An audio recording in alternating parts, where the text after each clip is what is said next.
Good afternoon, everyone. With the recent events with COVID-19 going on and the current line of work that I am in, as well as my wife being in healthcare, sanitization is a very key factor that is important in everyone's life.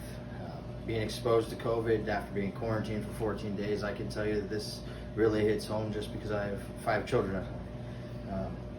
Properly hand washing, sanitizing your hands is something that comes into play in everyday life that people just brush off and not seem to care about, but it should be really something that's very important in today's day and age, and we all should practice it and live it versus just brushing it off like a lot of people do. So in this speech today, I'm going to demonstrate for you how we should be and inform you how we should properly wash our hands, sanitize our hands if we don't have a sink and soap present, as well as the pros and cons, the risks if you sanitize too much. So to get started, basically what you want to do, first steps is, no matter what you want to do, is you remove all your jewelry first. So in my case, my wedding ring. You want to have your water just at a good warm temperature, because washing your hands with cold water is actually just going to be pointless because it doesn't kill any of the germs.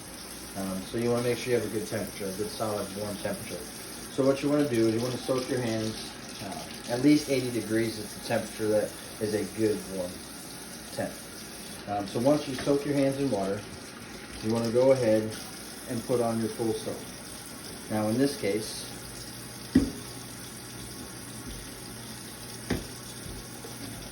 one to two pumps of soap is enough to fill your palm.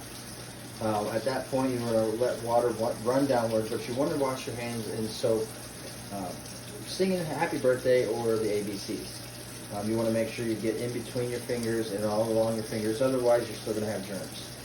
But you want to sit there, maintain a steady flow of the soap just to make sure that every inch of your hand is covered, just to make sure that all of the germs are washed away. Now again, you can leave the water running.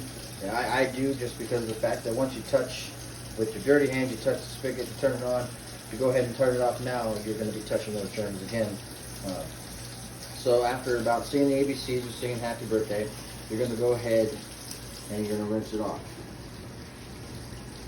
Now as you're rinsing your hands, again, you want to have a solid flow downward of the water, just rinsing all the water off, rinsing all the germs off your hands.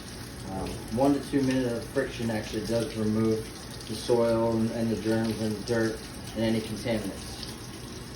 Now, in this case, ideally you're going to want to have yourself a paper towel. In my case, at the moment, I don't have any, but you would dry your hands.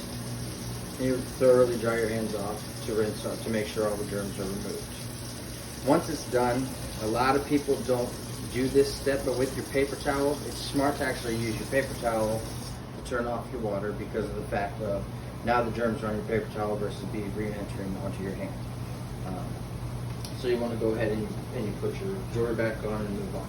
Now, for instance, if you don't have a soap and water present to where you have to sanitize your hands, a hand sanitizer is a good thing. Now, one thing about hand sanitizer is you can go Bath and Body Works, you go all these other places, and you can buy the flavors and the scents. You have to be careful with that, because sometimes getting a hand sanitizer that only has a 10% alcohol level is not going to do much for you. It's not going to kill any of the germs. Germ-X is a good one. It kills off 99.9%. This particular bottle is at 95% alcohol. This level. So again, 1 pump of this would be a good solid pump, and you go ahead and rub it in fully. Again, you can remove your jewelry. You're supposed to remove your jewelry. I didn't, but if you don't, just make sure you move it around and get underneath of it, and you just make sure you rub it until it's completely dry. Now, once it's dry is when you know that you've rubbed it enough. If you do not rub it off and rub it in into where it's not completely dry, and you touch something, there's no point in actually putting it on, because you are not removing any contaminants. Again, if you use too much of this, it actually can be very dangerous. The Mayo Clinic actually stated that if you excessive use of hand sanitizer that has a 90% or more alcohol content, you could actually soak it into your blood alcohol level, and it could affect your bloodstream. It's something that you want to be careful of, because yes, you need to make sure you're decontaminizing your hands and getting any contaminants off and being sanitary, but at the same time you don't want to hurt yourself. It's a good thing. It's 20 to 30 seconds until it's completely dry and it's done. You don't need to be using it every 5 minutes.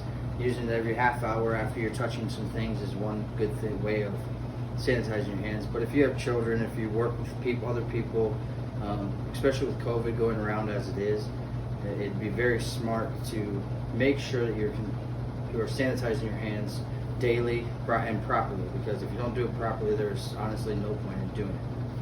Thank you very much.